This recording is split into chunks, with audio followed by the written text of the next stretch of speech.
할렐루야. 오늘도 새날을 주신 하나님을 찬양합니다. 오늘도 말씀을 나누는 이 시간 성령님께서 우리와 함께 해주셔서 말씀의 능력과 말씀의 은혜를 충만히 경험하는 이 시간이 되기를 주님의 이름으로 축원합니다. 오늘부터는 잠언서의 말씀을 나눌 텐데요. 오늘은 잠언 1장 7절만 봉독해 드립니다. 하나님의 말씀을 경청하시기 바랍니다. 여호와를 경외하는 것이 지식의 근본이거늘 미련한 자는 지혜와 훈계를 멸시하느니라. 아멘. 오늘도 이 말씀을 통해 우리에게 주시는 하나님의 음성을 듣게 되길 바랍니다. 잠언서의 말씀은요, 지금까지 우리가 살펴보았던 욥기서와 굉장히 그게 분위기가 달라요. 그리고 잠언서에 이어지는 전도서와도 또 확연히 구별이 되는 말씀입니다.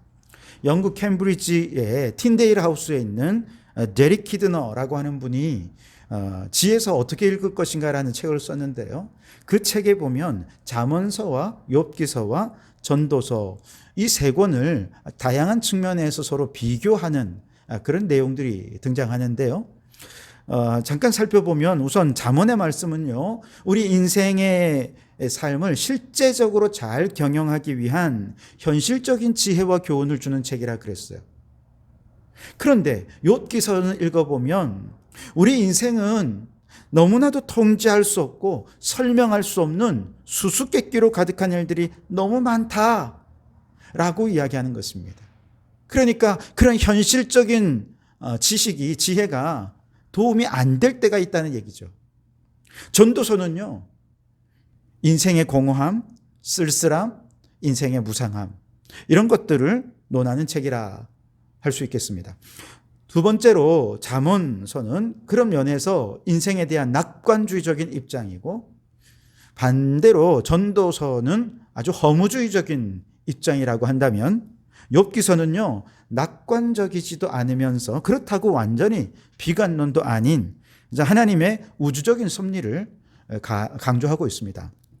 셋째로 잠언서를 읽다 보면 그렇구나, 성경의 지혜를 잘 연구하고 실천하고 그러면 정말 평화와 행복과 성공의 삶을 이룰 수 있겠구나 라고 하는 생각을 갖게 돼요. 반면에 전도서를 읽다 보면 세상의 성공과 행복을 추구하는 거 다 헛된 거야 라는 마음을 갖게 됩니다.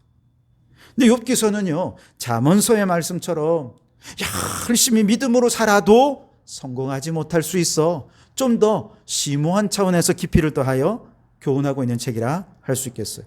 그러면서도 인생에 헛되게만 보는 저 전도서의 말씀, 그 허무주의도 배격하는 그런 내용이 또 욥기이기도 합니다. 네 번째로 잠언, 욥, 그리고 전도서를 집에다가 비유를 하자면 잠언서는 7개의 튼튼한 기둥으로 떠받치고 있는 아주 견고한 집이라 이렇게 상상할 수 있겠고요. 욥기서는 거친 바람이 불어와서 그 기둥들을 다 무너뜨리고 그냥 망해버린 파멸의 현장에 욥이 앉아 탄식하고 있는 그런 모습들을 볼 수 있겠습니다. 전도서는 이미 쇠락해서 이제는 사람들조차 살지 않는 너무나도 황량한 대저택인데 아주 사람이 없고 모든 것이 무너져버린 황량한 대저택의 풍경이다, 이렇게 이해할 수 있겠습니다. 그림으로 상상만 해도 대충 이미지가 떠오르지 않습니까? 세 권의 책을 비교하면서 잠언서가 가진 특징이 조금 더 선명해진 것 같습니다.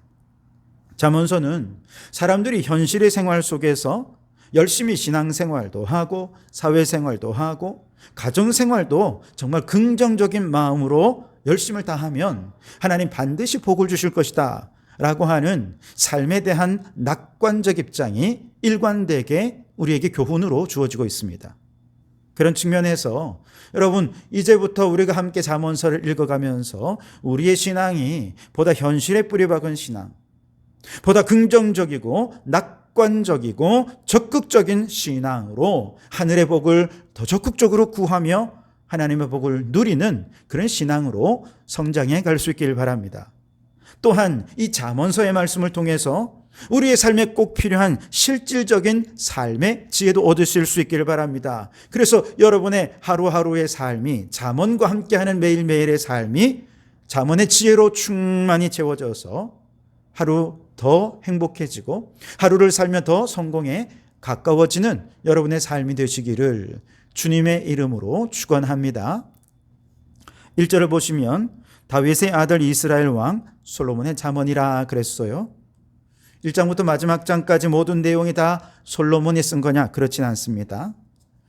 거의 대부분 솔로몬이 쓰긴 했고 또 솔로몬이 쓴 것을 히스기야 왕 때에 편집한 것도 있고 솔로몬 이외에 아굴이나 르무엘 왕의 잠언도 함께 포함되어 있지만 대부분이 솔로몬의 잠언이죠. 총 31장, 31장까지 있는데요. 1장부터 9장까지는 마치 가정에서 아버지가 아들에게 삶에 대해 교훈해 주듯 그렇게 걱정 어린 마음, 애정 어린 마음, 또 사랑의 마음으로 부드럽게 교훈하고 있는 듯한 그런 분위기로 설정이 되어 있습니다. 그래서 오늘 1장 8절, 10절, 15절 계속해서 보면 내 아들아 라고 이야기하면서 마치 아버지가 아들에게 다정하게 교훈을 주는 것처럼 그렇게 설정이 되어 있죠. 이게 이제 9장까지 쭉 이어지게 되는데요. 여러분 왜 잠언서의 이 앞부분에 가정에서 아버지가 아들에게 교훈하는 듯한 형식으로 지혜의 내용을 풀어내고 있는 것일까요? 그 이유는 지혜는 가장 먼저 가정에서 가르쳐줘야 하는 것이기 때문에 지혜는 가장 먼저 가정에서 실천되어야 하는 것이기 때문에 그렇습니다. 여러 차례 말씀드립니다만 오늘 우리의 교육의 가장 큰 문제는 가정의 실종입니다. 지식교육은 학교에다 맡겨버렸습니다. 신앙교육은 교회에다 맡겨버렸습니다. 성품교육은 필요 없어요. 무조건 좋은 성적, 무조건 좋은 대학, 닥치고 성공, 이것이 교육의 전부인 것이 우리의 현실입니다.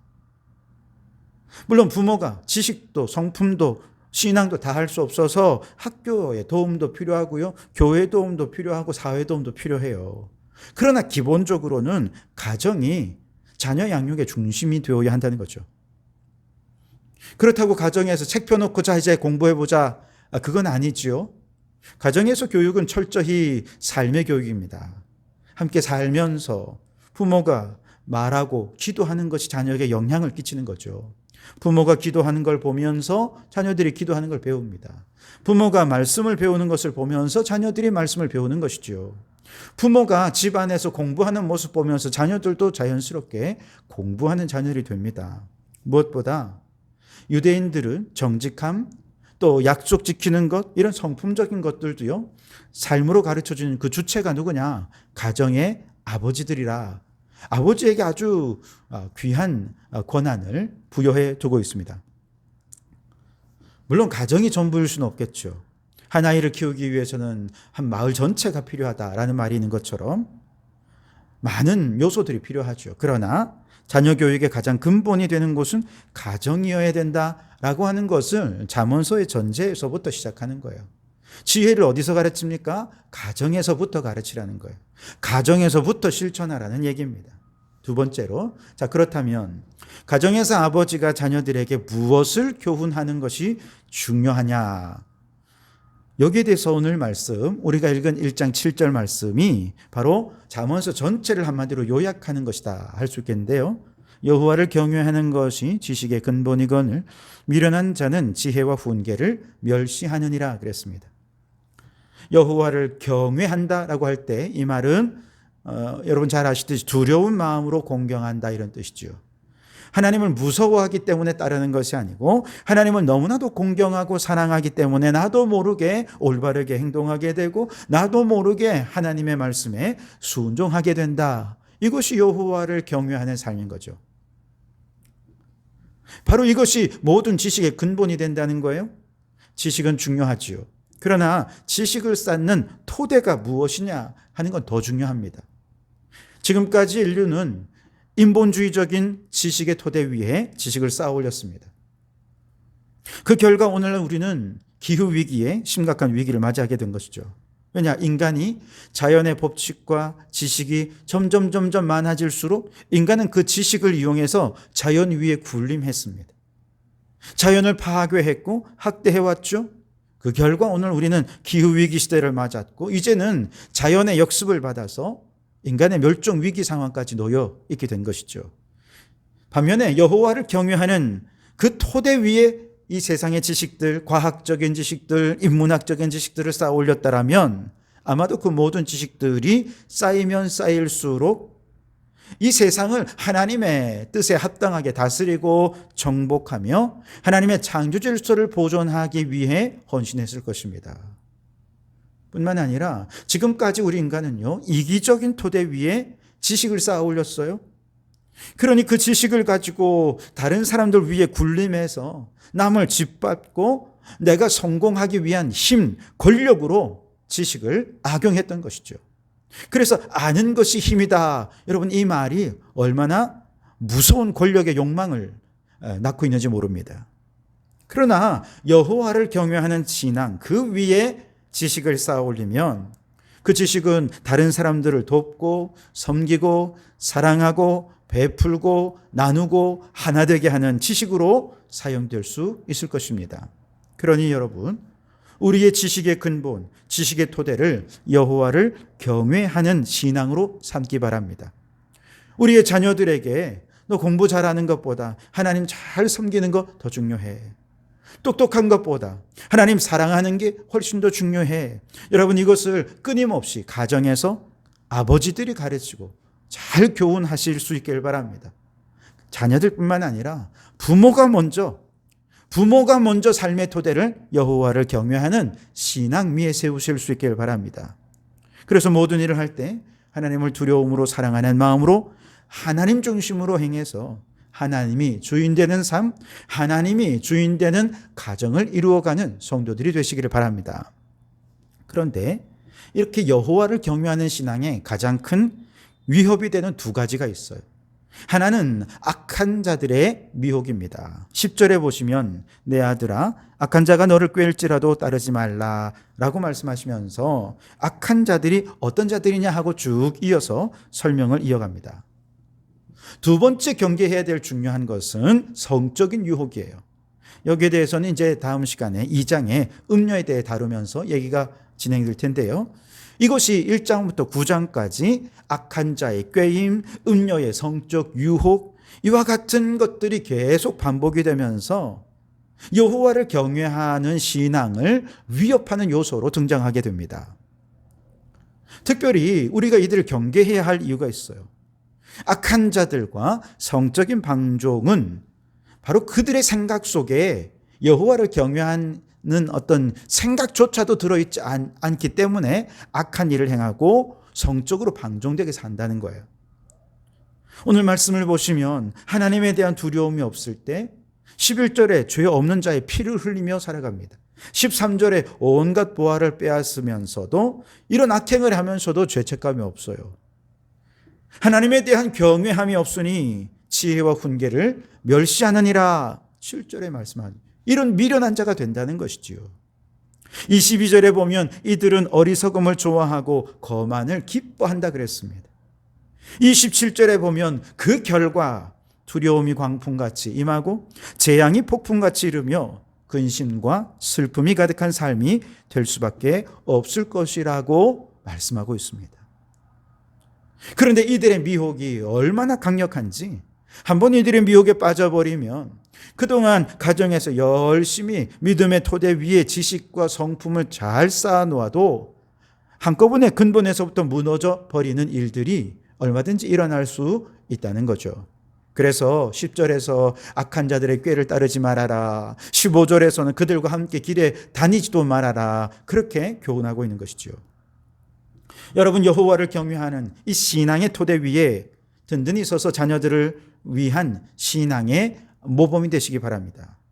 이러한 신앙의 토대를 흔드는 저 악한 자들의 미혹과 성적인 유혹을 철저히 경계해서 온 가족이 거룩하고 성결한 믿음으로 또 하나님의 주인 되는 거룩한 가정으로 서가실 수 있기를 주님의 이름으로 축원합니다. 기도하겠습니다. 하나님, 오늘부터 잠언의 말씀을 읽고 삶에 적용하여 현실 생활 속에서 하나님을 섬기면서 하늘의 복, 땅의 복을 받아 누리는 삶이 되기를 소망합니다. 여호와를 경외하는 것을 삶의 토대로 삼는 부모가 되게 하옵소서. 삶으로 자녀들에게 이 신앙과 삶의 근본 토대를 잘 가르치게 하옵소서.